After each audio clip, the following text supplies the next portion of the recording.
Assalamualaikum warahmatullahi wabarakatuh.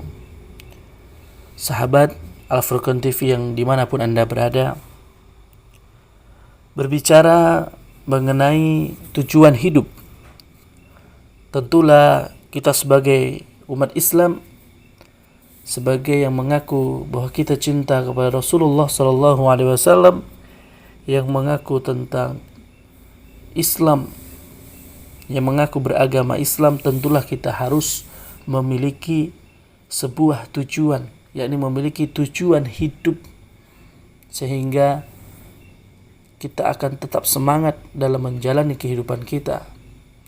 Kita akan tetap berjuang dalam menjalani kehidupan kita, dan kita akan tetap istiqomah di jalan dakwah, istiqomah di jalan yang penuh rintangan ini. Bapak-bapak dan ibu-ibu, para pemirsa Al-Furqan TV yang dimuliakan Allah Subhanahu wa taala.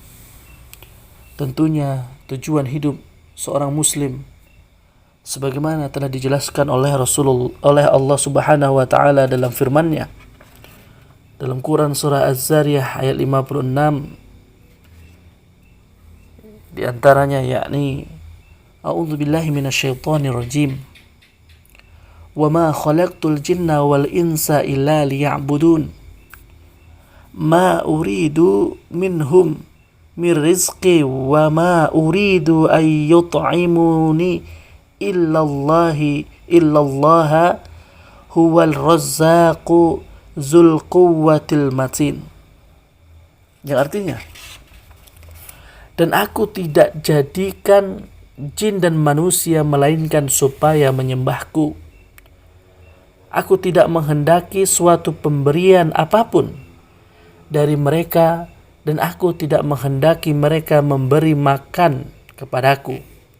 Sesungguhnya Allah, dialah pemberi rezeki yang mempunyai kekuasaan yang sangat teguh.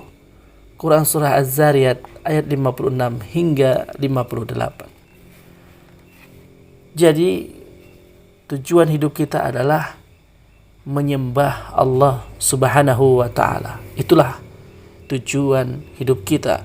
Wa ma khalaqtul jinna wal insa illa liya'budun. Bukanlah Allah Subhanahu wa taala menerima sesuatu apa dari penyembahan seseorang makhluk kepadanya, dan dia tidak menghendaki pemberian sesuatu apapun juga. Dialah yang Maha Pemberi, dan segala makhluk yang menghajatkan pemberian segala sesuatu daripadanya.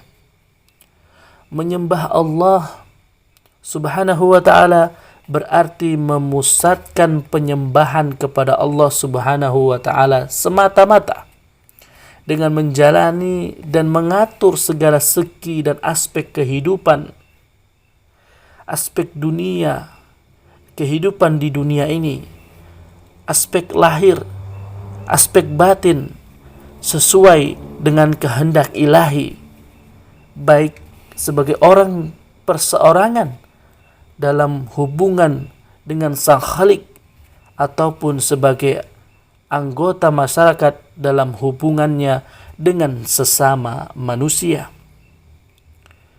Dengan lain perkataan, semua kegiatan seorang hamba Allah Subhanahu wa ta'ala, baik yang berupa ibadah terhadap ilahi maupun yang berupa muamalah, amal perbuatan terhadap sesama manusia, semuanya itu dilakukan dalam rangka penyembahannya kepada Allah Subhanahu wa ta'ala dengan niat, yakni motif hendak mencapai keridhaannya semata-mata.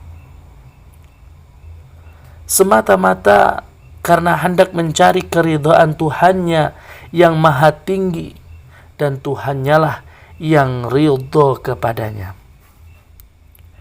Dengan kegiatan yang demikian, sesama bakat potensi yang akan dapat dalam fitrah kejadian manusia, jasmani dan ruhaniyahnya, itu dapat berkembang maju menurut fungsi masing-masing yang lebih tinggi. berkembang dalam keseimbangan dari tingkat ke tingkat yang lebih tinggi. Menyembah Allah Subhanahu wa taala bukan berarti meninggalkan hidup duniawi. Malah martabat manusia di dunia adalah kekhalifatun fil ardi, yakni wakil Allah Subhanahu wa taala di dunia ini. Tetapi kehidupan duniawi bukanlah tujuan. Demikian pun hasil-hasil dari kegiatan di bumi ini bukanlah tujuan yang hakiki. Tujuan yang hakiki adalah keridhaan Sang Ilahi. Keridhaan Ilahi yang memungkinkan tercapainya hidup yang sebenarnya, hidup yang lebih tinggi mutunya dari hidup duniawi, hidup immaterial sebagai kelanjutan dari hidup material, hidup ukhrawi yang puncak kebahagiaannya terletak dalam pertemuan dengan Sang Khalik Azza wa Jalla. Itulah arti menyembah Allah sebagai tujuan hidup kita. Disitulah terletak kelebihan manusia dari jenis binatang yang tidak berakhlak, tidak berkalbu, tidak berdelamir, yang padanya hanyalah adalah insting, gerizah, dan nafsu cukup sekedar untuk mengisi kebutuhan hidup secara binafsi-nafsi, melepaskan selera dan berkembang biak guna kelanjutan jenis. Memang hanya sampai ke situlah tujuan hidup yang dikhususkan untuk jenis hewan. Kecuali bila di antara manusia-manusia ada yang gigih juga hendak hidup secara hewan berkaki dua. Maka Islam adalah agama dakwah. Islam tidak memusuhi, tidak menindas unsur-unsur fitrah manusia.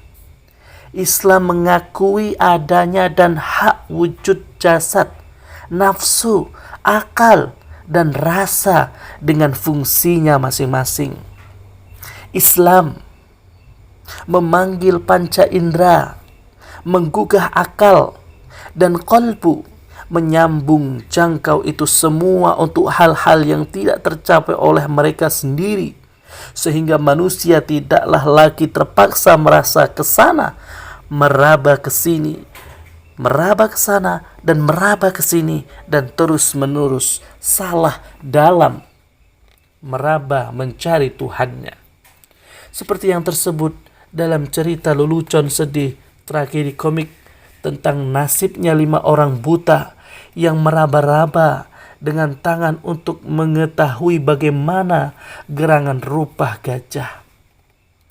Wahyu mendorong dlamir dan iradah, yakni kemauan yang mampu mengendalikan nafsu kita di bawah sinar wahyu.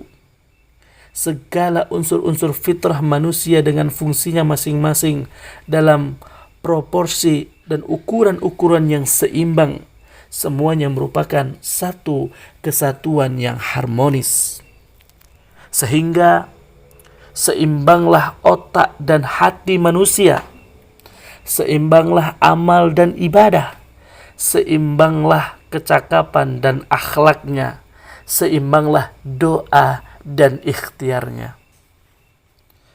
Falahum ajrun ghairu mamnun, maka bagi mereka adalah karunia yang tidak putusnya.